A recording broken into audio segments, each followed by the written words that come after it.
Somos Luis Velázquez y Eduardo Porcarelli. Los invitamos a que nos acompañen todos los viernes a las 9 de la mañana en el Séptimo Laberinto. Un viaje por los confines de nuestro mundo interior y exterior. Ciencia, filosofía y esoterismo por la visión radio.net. Información que va contigo. El Séptimo Laberinto. ¿Cómo se encuentran? ¿Cómo estás, Luis? Muy bien, muy bien. ¿Cómo estás, Mayerlin? Muy bien. Y hoy tenemos un programa en esta mañana de hoy, tarde de España, fantástico, con un invitado de lujo. Es el profesor y ensayista, filósofo, astrofísico Juan Arnau. Juan Arnau es, además de escritor y ensayista y filósofo, tiene mucha experiencia de vida en el mundo oriental, conocedor de las religiones orientales, libros en filosofía, también en budismo, hinduismo, y recientemente acaba de publicar un libro sobre Rousseau, una semblanza de Rousseau con la editorial Alianza. Juan Arnau, tuve la suerte, la oportunidad de conocerlo en Caracas hace ya varios años, en una visita que hizo a Venezuela, pero hoy nos va a hablar de un tema fantástico, la imaginación, ese motor que ha movido las motivaciones de los seres humanos, a veces para ser mejor, a veces para ser peor. Pero bienvenido, profesor Arnau, un placer tenerlo aquí en el Séptimo Laberinto. Es un placer para mí estar aquí con vosotros en la Bienvenido. larga distancia. Excelente, excelente, excelente. Hoy nos convoca el tema de la imaginación. Verdaderamente ha sido un motor histórico la imaginación, profesor. Bueno, sí, por supuesto, lo ha sido. Y lo curioso es que en la época moderna parece que el motor del mundo sea la materia, ¿no? Los átomos, los electrones, las fuerzas físicas, ¿no?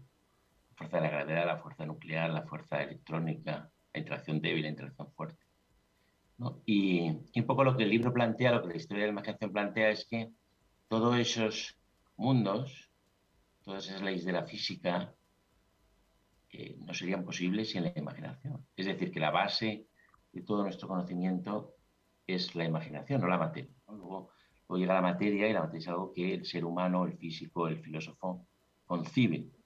Concibe, como diría Ortega, primero separándose de ella, es decir, primero imaginando, ¿no? Ahora he estado leyendo recientemente un libro sobre los sueños lúcidos, ¿no? Y nosotros tenemos esta idea general de que el sueño es lo que se opone a la realidad, ¿no? Y en estas tradiciones que yo llevo tiempo estudiando, que son las tradiciones budista e hinduista, el sueño forma parte de la realidad. Es decir, no es lo opuesto, la realidad es una forma más de lo real. En las Upanishads se dice que hay 4 modos de conciencia y que el universo es todo conciencia, ¿no? Es todo mente. Y esos 4 modos son el modo de la vigilia, es el que estamos ahora en este programa de radio transatlántica, entre Caracas y Valencia, en el Mediterráneo. Ese es un modo de la realidad, un modo de la conciencia. Luego hay otro que es el sueño con imágenes y con sonidos, ¿no? Lo que llamamos el ensueño, ¿no? Cuando soñamos situaciones y eventos que pueden ser del pasado, del futuro, etc. Luego hay otro estado que es el sueño profundo, que es un sueño sin imágenes. Y por último, un estado que ellos llaman turilla, que es el 4.º estado, que es el estado del despierto, el estado de conciencia del que ha logrado el despertar o la liberación, como dirían los artistas. Entonces, el mundo son todos esos estados. Entonces, el sueño no es algo opuesto a la realidad, al contrario, el sueño forma parte de la realidad y una parte muy importante. Y el sueño es el ámbito de la imaginación. Es un ámbito en el que se ve que la imaginación tiene vida propia y que nosotros tenemos voluntad, y nuestra voluntad se mueve en el sueño un poco a expensas de esas mareas o de ese régimen de vientos, como si estuviéramos navegando, que mueve la imaginación. Profesor, leyendo su libro, pues, muchas preguntas, pero la primera que le quiero hacer es, hoy estamos viviendo, profesor, esa era de la digitalización, de la realidad virtual, más allá de que efectivamente eso está producido por gente con una imaginación realmente importante, pero la imaginación tal como la conocemos puede terminarse, puede acabarse, porque hoy los niños ven es la tablet, el teléfono celular, y creo que debe haber una discusión sobre eso, sobre el tema de la imaginación y de la sustitución. Yo recuerdo del filósofo coreano Hans, yo no me acuerdo, bueno, Han Anchul. Bang-yul, así, que habla, que tiene una obra extraordinaria, tiene un libro extraordinario que se llama Las no cosas. Estamos entrando en un periodo de no cosas.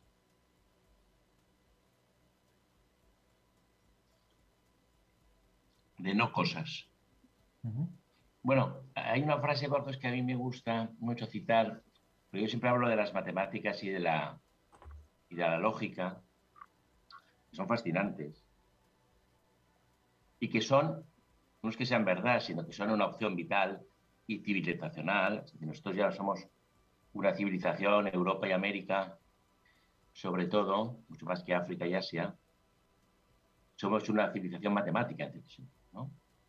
Porque la matemática ha sido la herramienta que ha lanzado la física y la física ha sido la ciencia a la que todas las ciencias han querido imitar y que nos ha llevado a dominar el mundo, digamos, podernos manipularlo en función de nuestros intereses. Y entonces Borges decía, hablando de Demócrito, era matemático, decía, el matemático se arranca los ojos para pensar. ¿Vale? Es una frase fabulosa. Y lo que quiere decir, yo a la matemática la llamo, esto no es de Borges, esto es mío, la llamo la ciencia incolora. Es decir, es una ciencia que no tiene colores. ¿Vale? Y, pues claro, un mundo sin colores, el color es elemento primario de la imagen, más que la figura y que el número, el color. Entonces, claro, un mundo sin colores es un mundo sin imaginación o donde la imaginación está mermada. Uno se podría decir, bueno, pero el mundo en blanco y negro también puede ser en blanco y negro. Sí, pero el mundo en blanco y negro es también un mundo de colores, ¿no? Incorporamos la idea de Goethe de cómo se forma el color con el blanco y el negro, bueno, sería también un mundo de color. ¿Qué ocurre ahora? Que estamos en la era del algoritmo, ¿no? El algoritmo es el que va configurando nuestros deseos. El deseo de todo el mundo que usa estos cacharros con los que nos estamos ahora comunicando por las redes sociales. Es decir, el algoritmo detecta una serie de inclinaciones nuestras. Por ejemplo, hay gente que puede tener inclinación hacia la violencia.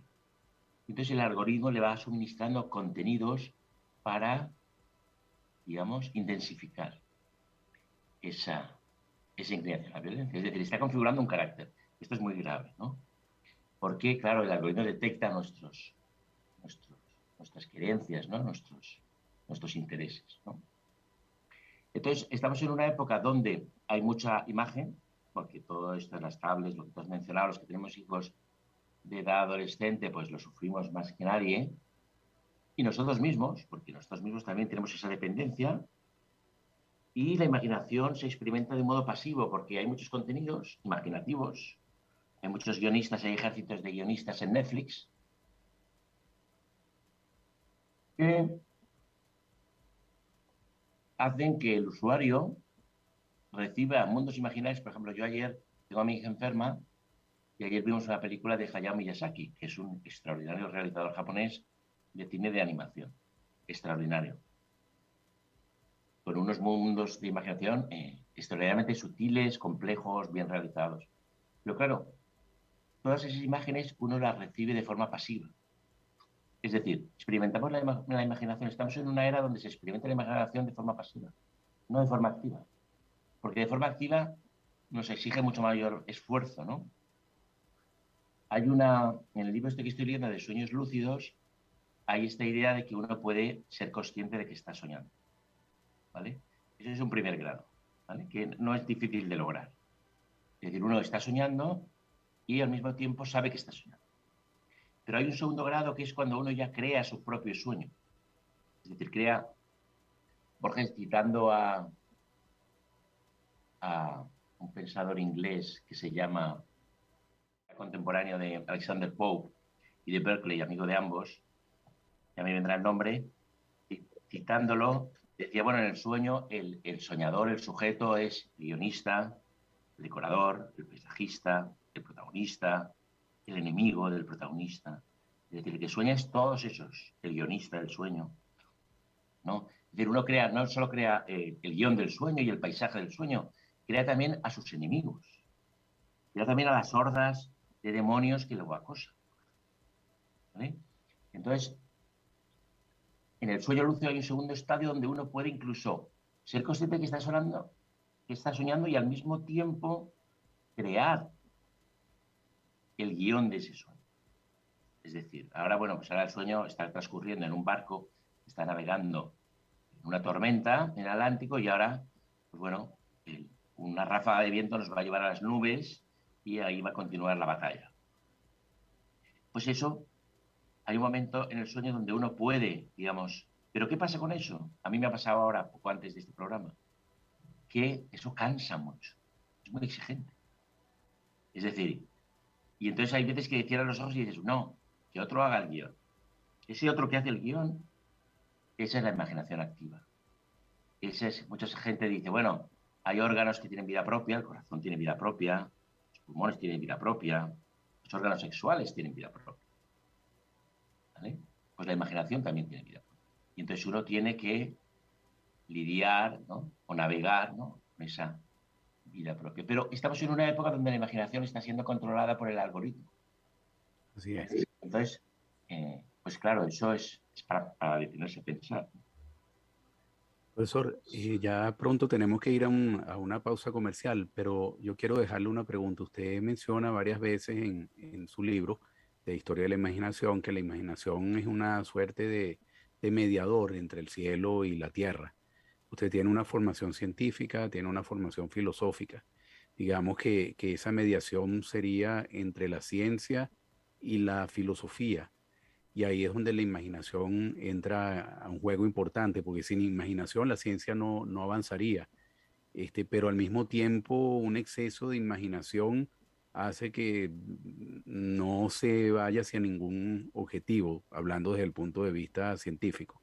Yo quisiera que nos hablara al regreso de la pausa comercial un poco de si la imaginación de alguna manera debe tener algunos límites para poder favorecer a la ciencia o no.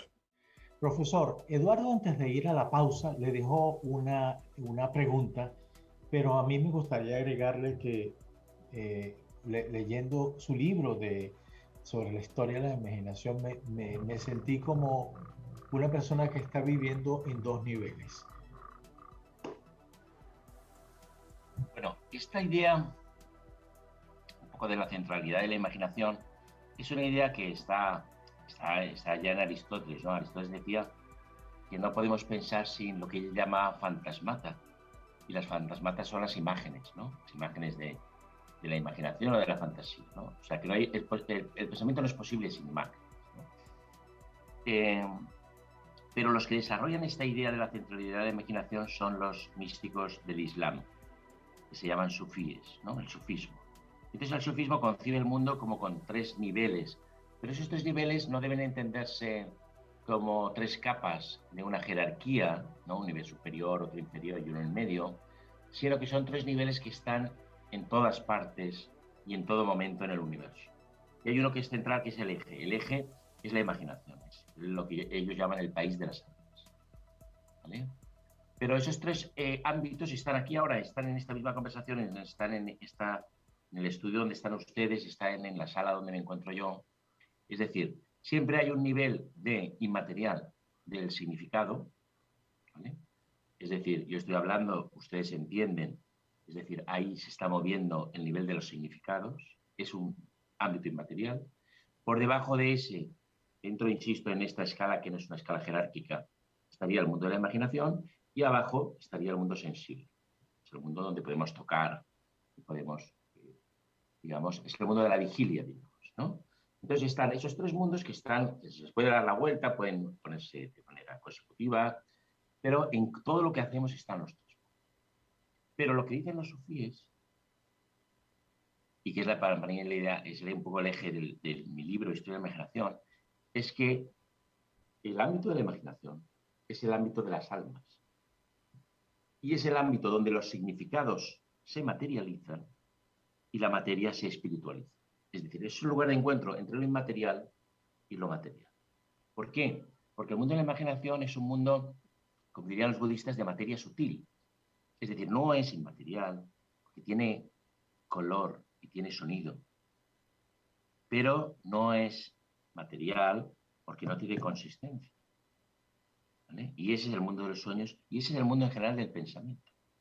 Entonces, en la física, en las ciencias, el teórico, los grandes creadores, siempre han tenido que irse al mundo imaginal, ¿vale? Para, desde allí, concebir sus teorías y luego, digamos, con la ayuda del mundo imaginal y el mundo de los significados, el significado, digamos, que sería la teoría física o la teoría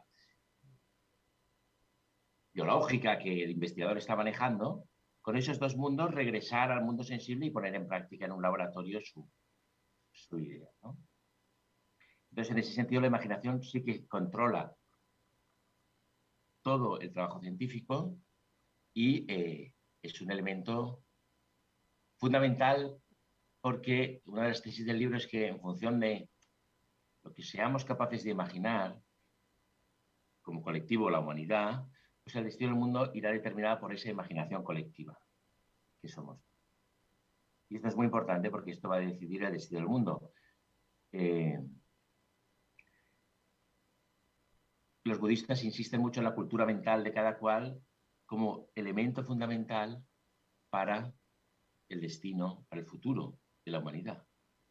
Esto es muy importante entender. Es decir, lo que uno piensa, o con lo que uno sueña, o a lo que uno aspira, lo que uno imagina, no es algo neutral. Incide directamente en lo que el mundo va a ser. A pesar de que uno no haga nada, ¿vale? Esa energía mental configura la realidad futura. Y esto es muy importante. Porque, digamos, esto nos hace ser conscientes de que tenemos que acudir a una cultura mental sana. Porque si desarrollamos una cultura mental insana, aunque luego a nivel legal nuestra vida sea una vida ejemplar, si desarrollamos una cultura mental insana, o yo no soy nada puritano, pero una cultura mental que haga sufrir a los demás, pues el mundo acabará yendo en esa dirección. Profesor, usted hace varias referencias en la historia de la imaginación al gran mitólogo estadounidense Joseph Campbell. De alguna manera, por muchos años, la mitología fue o ha sido o continúa siendo una herramienta para expresar ese diálogo entre el mundo terrenal y el mundo celestial. Hoy, al día de hoy, ¿cuáles son los mitos que los humanos estamos construyendo y qué uso tiene la mitología en este manejo, en este desarrollo de la imaginación? Claro. Bueno, aquí hay una cosa fundamental y es que el mito es una forma narrativa de la verdad. Esta es una idea de Campbell y es fundamental porque el que estirpa los mitos del ámbito de la filosofía es Aristóteles, precisamente el pensador que funda la filosofía como disciplina, y que, bueno, con Platón ya pensamos en mito, y Platón dice, las cosas de la vida hay que explicarlas con un mito, no las puedes explicar con un algoritmo o con una ecuación. La vida son pasiones y digamos, el que sabe leer las pasiones es el narrador, ¿no? Es el que construye el mito, ¿no? Pero bueno, Aristóteles dice, bueno, vamos a hacer filosofía sin mitos, y ahí nace la historia del pensamiento, y el mito pasa a ser como algo también opuesto, pasa como con el sueño, como algo opuesto a la realidad, cuando el mito es la realidad misma, ¿no? Entonces hay que entender lo primero, que el mito es una forma narrativa de la verdad, ¿vale? Luego lo segundo que hay que entender es que este universo magnífico en el que vivimos y complejísimo, tiene que tener detrás una buena historia, ¿no? ¿Qué quiere decir esto? Pues que el mecanicismo, por ejemplo, que triunfa desde Descartes, Galileo y Newton, ¿no? Pues es pobre narrativamente, porque nos muestra un universo donde todo es automático, donde todo es como un reloj, donde no ocurre nada sorprendente. Lo único que puede ocurrir es que el reloj se pare. se estropee. Luego el universo darwinista, donde la evolución depende de variaciones pequeñas variaciones fortuitas, pues es un mundo de azar, ¿no? Con lo cual estamos entre la metáfora del reloj y la metáfora del croupier, ¿no? De la ruleta, ¿vale? Ese es un poco el mundo moderno donde la imaginación está siendo relegada, ¿no? Es curioso que además estas dos visiones tan incompatibles, como el mecanicismo estricto o las pequeñas variaciones fortuitas, formen parte de una única visión, que es la visión que tiene la ciencia, ¿no? Entonces, frente a esas posturas, insisto, son posturas posibles y civilizacionales, es decir, son posturas elegidas primero por sus creadores y segundo por la sociedad que las acepta y las transmite en sus diferentes ámbitos de transmisión de conocimiento, fundamentalmente en las escuelas y las universidades. Es una opción posible, es una visión posible. Como Leibniz diría, nosotros podemos ver el universo así. Y nos va bien si queremos manipular la naturaleza. Otra cosa es que nos vaya bien, digamos, en el ámbito interior o en el ámbito del alma, ¿no? Entonces, frente a ese panorama, tenemos esta idea de que la imaginación tiene vida propia, primero que no solo es nuestra, esa vida de la imaginación, que es una imaginación colectiva también, es decir, es individual y es colectiva también. Forma parte de la experiencia compartida de un pueblo, es decir, la experiencia compartida del pueblo venezolano no es igual en temas, en sucesos, en hechos, que la experiencia compartida de los escandinavos, ¿no? Por ejemplo, ¿vale? Con lo cual sus mitos y sus imaginaciones tendrán un sesgo determinado, ¿no? Claro. En función de toda esa. Y que el ser humano, nosotros, cada uno de nosotros, cuando nace ya, como dirían los latinos, in media res, es decir, en medio de las cosas. Es decir, la vida ya ha empezado cuando nace. ¿Por qué ha empezado? Porque nacemos ya con toda una serie de inclinaciones, esto los budistas lo explican muy bien, heredadas. El bebé que nace, pues nace con la inclinación a la música, o con la inclinación hacia el fútbol, o con la inclinación hacia el pensamiento abstracto, y eso ya lo trae, digamos, de fábrica, que dirían los industriales, ¿no? Venimos al mundo inmediatos, ¿vale? Hay un filósofo muy loco que a mí me interesa, se llama Price, H. Price, que decía que la cobardía de nuestras hipótesis sobre lo real y no su extravagancia sería lo que provocará la burla de la prosperidad. Hoy, digamos, el relato moderno es un relato que oscila entre, como hemos dicho, el mecanicismo, donde todo está, la partida ya está jugada, y si tuviéramos suficientes elementos, pues podríamos determinar el futuro, ¿no? Con un algoritmo podría calcular el destino del mundo, y la visión darwinista esta, donde las pequeñas variaciones fortuitas van condicionando la evolución. ¿Vale? Bueno, pues frente a esos dos relatos, hay un relato que empezó a surgir a principios del siglo XX, en los años 20 del siglo XX, que es la teoría cuántica, y ahí pues hay unos debates fascinantes. Yo ahora he escrito un libro que saldrá el año que viene sobre este tema, pero hay relatos fascinantes sobre la lucha entre el realismo, ¿no? La aceptación o no del realismo, es decir, en términos cuánticos el realismo es decir que el mundo está ahí fuera y sigue su propio camino al margen de lo que yo haga, ¿vale? Eso es la postura realista, que es la postura de Einstein, y la no localidad. La no localidad básicamente dice que, bueno, hay una paradoja que Einstein fue el que, con otros dos ayudantes, la formuló, se llama la paradoja de Einstein-Podolsky-Rosen, donde dice que, bueno, las partículas que interaccionan una vez ya están conectadas entre sí, aunque estén en partes muy alejadas del universo. Por lo cual nosotros, como el mundo está hecho de partículas, pues todas las partículas habrían tenido interacción con otras partículas y, por ejemplo, en las partículas de nuestros cuerpos podrían haber tenido interacción en un momento dado con las partículas del cuerpo de Cristo, pues, o del Buda. Y esa conexión, ese entrelazamiento cuántico se mantiene, ¿vale? Con lo cual hay una conciencia no local, ¿vale? Y entonces los cuánticos se debaten entre el realismo, preservar el realismo, o la no localidad. Y han elegido precisamente, que yo no hubiera elegido esa vía, pero ellos han elegido la no localidad. Es decir, la más extravagante, la más loca. Y Profesor, si nos sí, permites, vamos a una próxima pausa y le voy a dejar una inquietud. Usted en su libro habla de dos ventanas, la ventana del infierno y la ventana de los divinos. ¿Llega un momento en que puede haber un equilibrio entre las dos ventanas o son tan permeables que podemos ir con facilidad a una u a otra si queremos? Y yo quiero agregar o complementar esta pregunta con el tema de las religiones. La imaginación humana es lo que de alguna manera ha permitido crear las religiones y establecer una historia en el caso de cada una de ellas, de cómo puede ser la vida al trascenderla, cómo debe ser las pautas de vida de las personas. ¿Qué papel juega ahí la imaginación en el tema religioso? pero claro, es fundamental, ¿no? La, los budistas entienden la cultura mental como una especie de conciencia en continuidad. Yo la llamo conciencia en continuidad, es decir, no hay un alma que transmite de un lugar a otro, de una vida a otra, pero sí que hay una continuidad de la conciencia, ¿no? De los procesos mentales.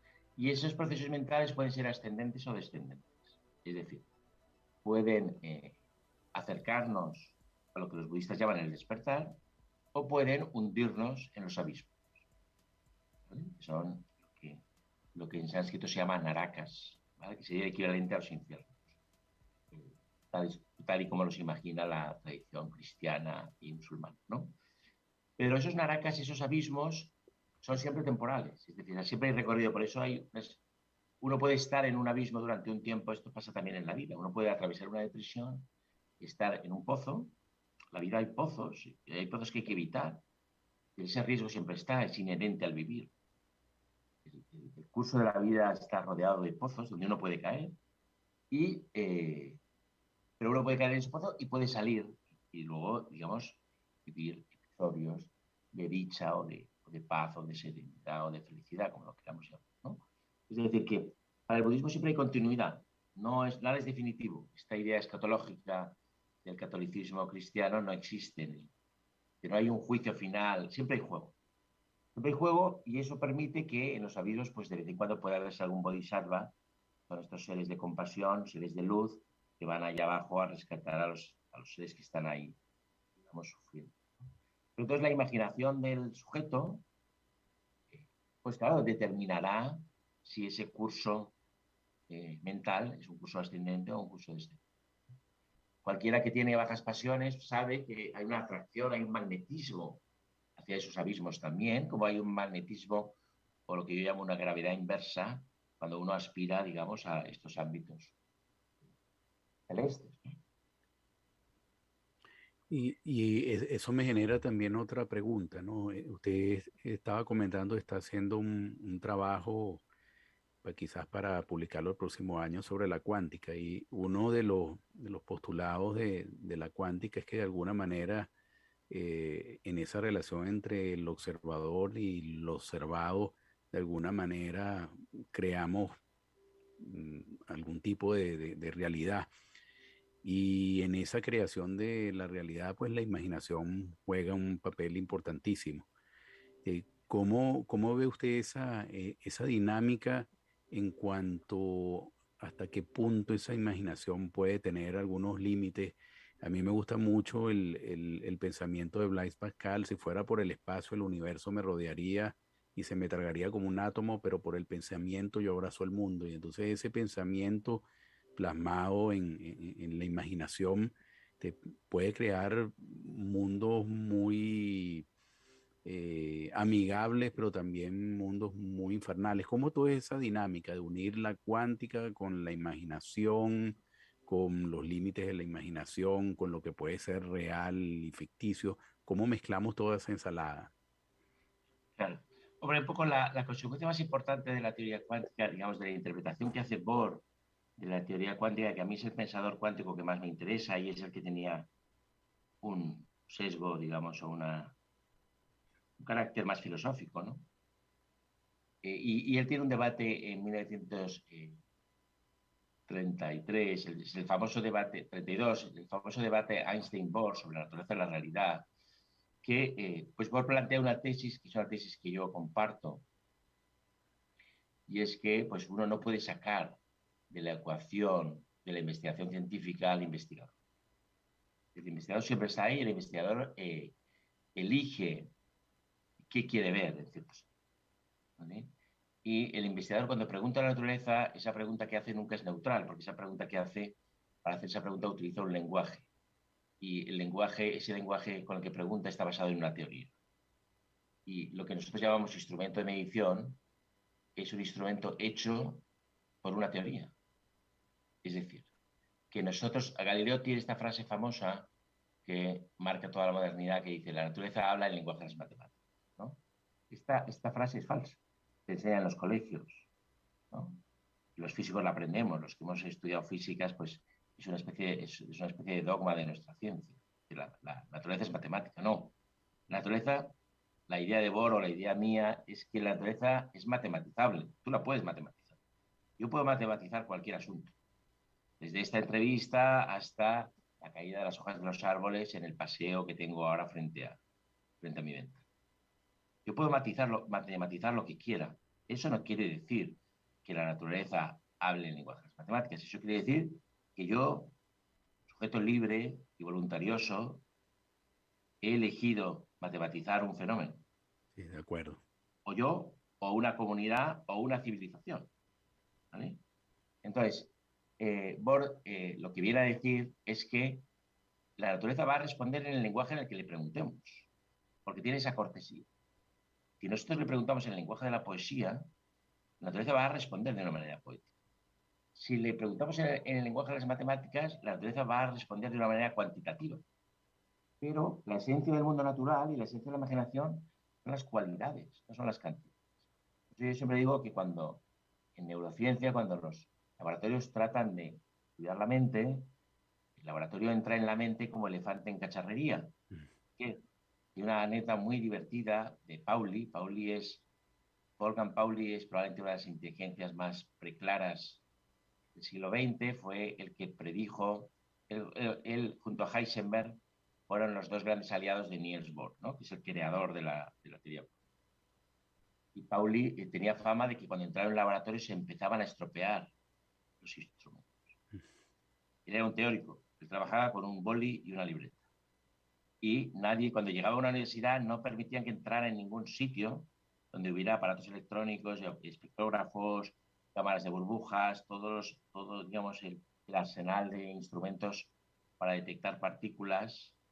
No le dejaban entrar, porque él era un teórico, ¿no? Y él entendía muy bien, él tuvo una relación muy intensa y muy interesante con Jung, porque era gran bebedor y tenía unos sueños fabulosos, y entonces hay una correspondencia que está publicada entre Wolfgang Pauli y Jung, y él es el que predice el neutrino. Tiene mucho que ver con la imaginación, porque él, con su boli, con su lápiz y papel y con sus números, pues predice la existencia de una partícula que se detecta 30 años después en un laboratorio.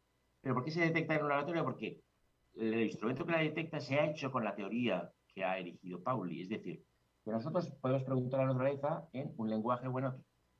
Y la naturaleza siempre nos responderá en el lenguaje. Es un poco como en inglés cuando utilizas un verbo auxiliar y el que te responde utiliza ese mismo verbo auxiliar, ¿no?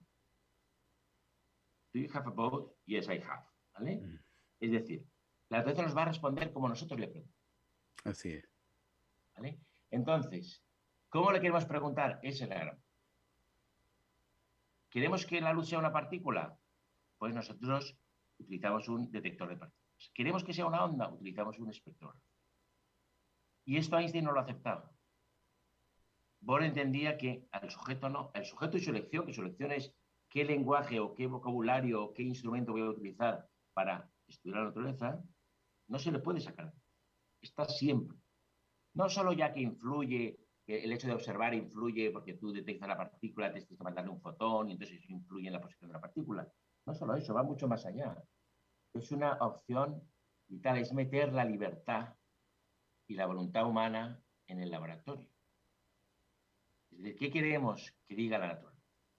Este es un tema político casi y fundamental. Y este fue un poco... Pero estas ideas de Bohr no han cuajado. Lo que ha cuajado es el realismo de Einstein. Es esa idea de que el universo pues va a su marcha y nosotros podemos observarlo o no, pero nosotros estamos a merced de todos esos movimientos del universo, en lugar de ser nosotros los que configuramos esa marcha. Esa sería la idea budista o la idea de Bohr. No sé si esto responde a la pregunta. Sí, totalmente, Sí, totalmente. profesor, ya estamos muy cerca de una nueva pausa, pero me gustaría preguntarle algo respecto a su libro La historia de la imaginación. Eh, ¿Es posible que esa imaginería en las diferentes religiones como el cristianismo o como el islam o como el hinduismo puedan llegar a una suerte de convergencia en cuanto a la existencia, sobre todo en cuanto a la existencia de Dios y cómo fuimos creados?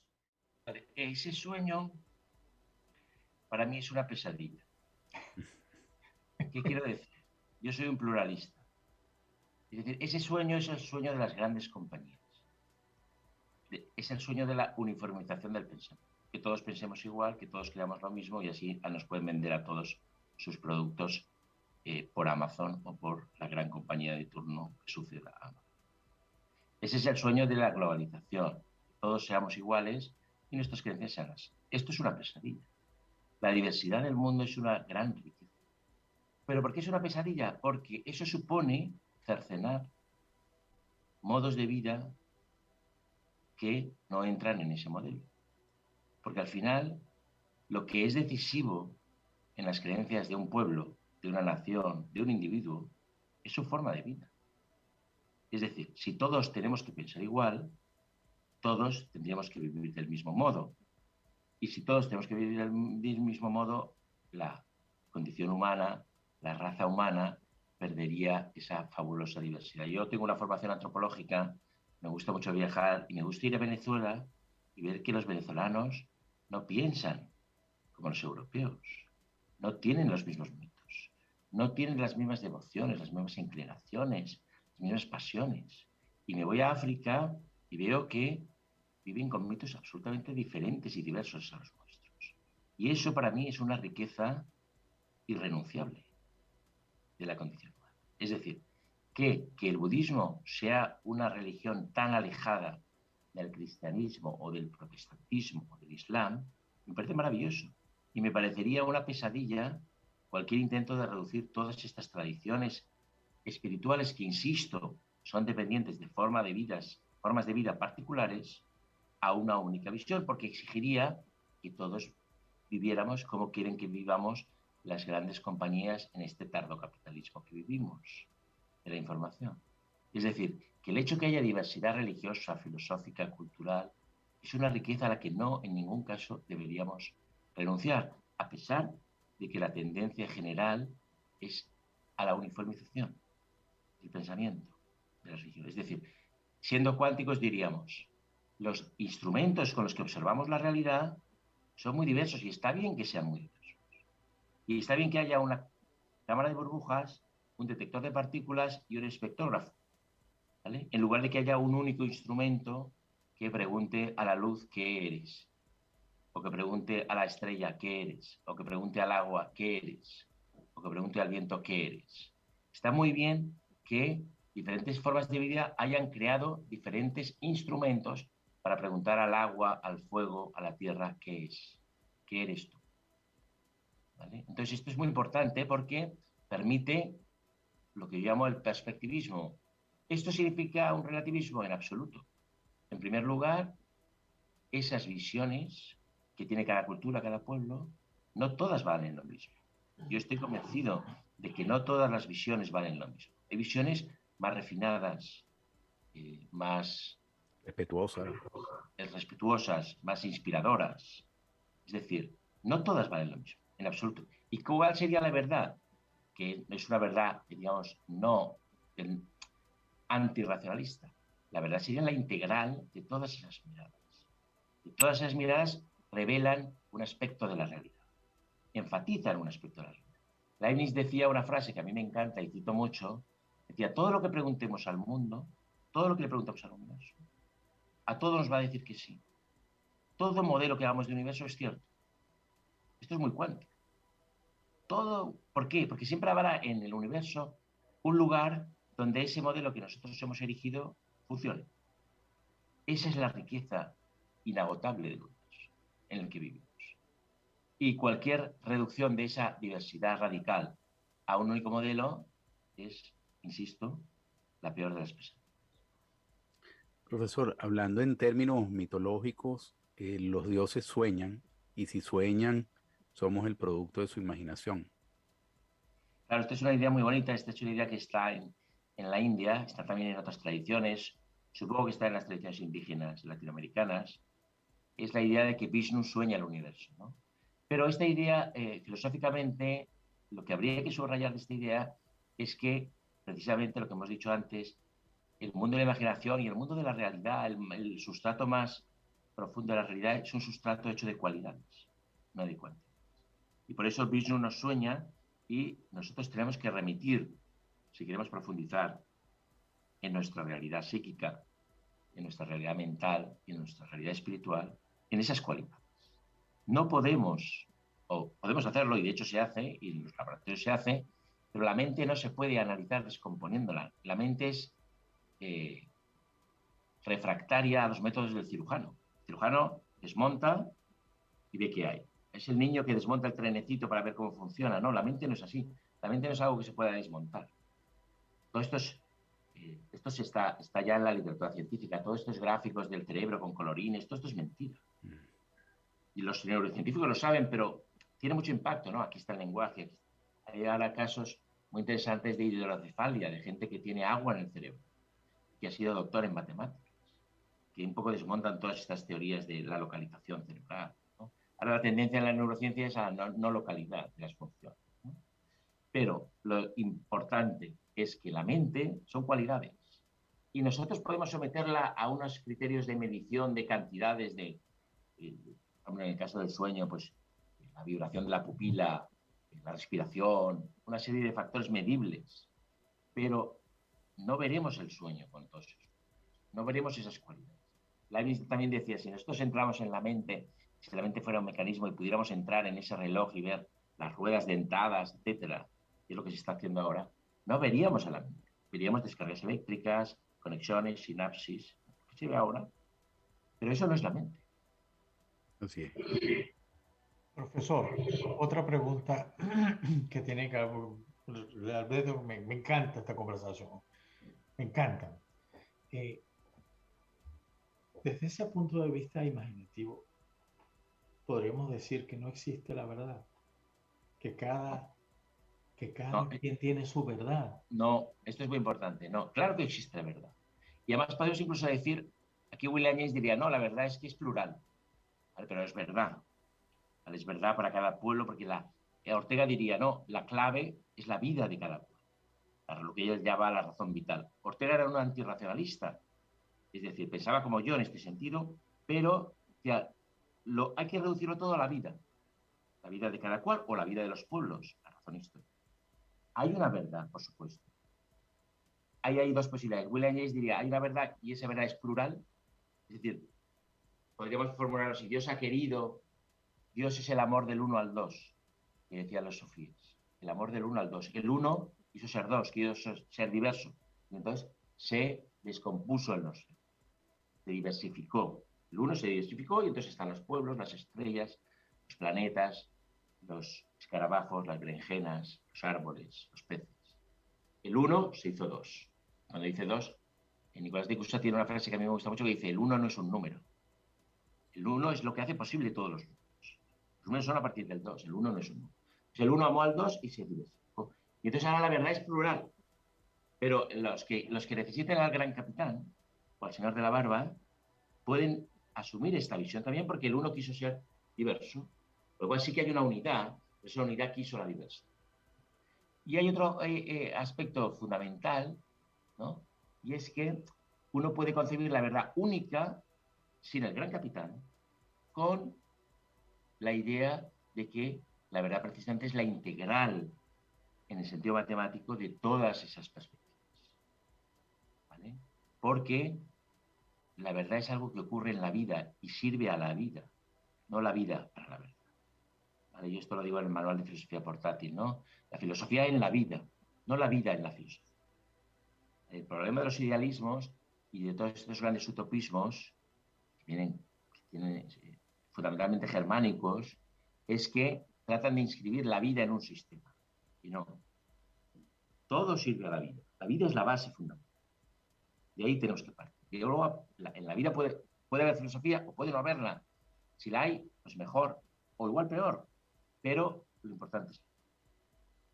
Y la vida de los pueblos, como todos sabemos, o cualquier persona que haya viajado, que tenga alguna curiosidad de antropología, pues es muy diversa. Y de esa diversidad vital surgen los diferentes sistemas. Y esos sistemas son más o menos sofisticados. Por ejemplo, yo creo firmemente que el pensamiento védico es muchísimo más sofisticado y complejo que el pensamiento de los aborígenes australianos. Lo creo así. Es decir, yo no soy un relativista, soy un relacionista. Yo puedo comparar el pensamiento aborigen australiano y el pensamiento védico. Y decir, bueno, este tiene más, da más juego. Como uno puede decir, pues da más juego un ajedrez que una partida de damas. ¿Vale? Pero eso no quiere decir que tenga uno que elegir. Hay pueblos que hacen su partida de damas y hay pueblos que hacen su ajedrez. Profesor, una pregunta, si nosotros no autolimitamos nuestra imaginación, de alguna manera estaríamos entrando en los terrenos de la locura. Y desde la locura a veces hay manifestaciones de genialidad muy importantes, pero también hay posibilidades de dispersión también importantes. ¿Cómo usted manejaría ese aspecto en Claro, particular? claro. Vamos a ver, el puritanismo siempre trata de abortar la imaginación. ¿Vale? Primero está el tema de que cada lengua pues, facilita la progresión del pensamiento hacia unos temas y bloquea otros. Yo se me di cuenta viviendo en Estados Unidos. Nosotros somos latinos, somos de sociedades no puritanas. El inglés es un idioma puritano y dificulta y se está imponiendo en el mundo científico. Bueno, se ha impuesto desde hace muchos años. Es decir, el mundo científico habla en inglés. Por eso el mundo científico es puritano.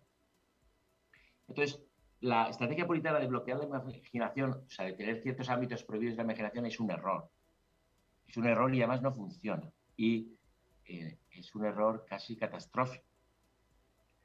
Pero sí que es cierto que la imaginación se puede reorientar, se puede conducir, o sea, uno puede navegar. Siempre hay cierta holgura en esas tormentas de la imaginación. Incluso en la locura. William James, que era una persona extraordinariamente sensible y es un pensador que yo adoro, decía que muchas veces desde esos ángulos oscuros de los enajenados, de los locos, pues se descubrían verdades que de otro modo no se podrían descubrir. Volvemos a esa idea cuántica de que el observador siempre tiene que estar metido en la ecuación. ¿Vale? Y desde esos ángulos torcidos de la realidad, digamos, pues se ven cosas que otro no ve.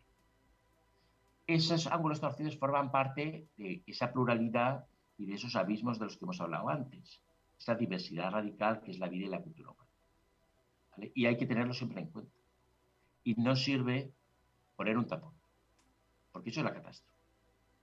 Hay ciertas pasiones, Spinoza decía, la razón no puede gobernar las pasiones, pero sí que puedes, digamos, engañarlas, orientarlas, llevarlas por aquí en lugar de por allá. Así es. Siempre hay estrategias mentales para orientar, ¿no?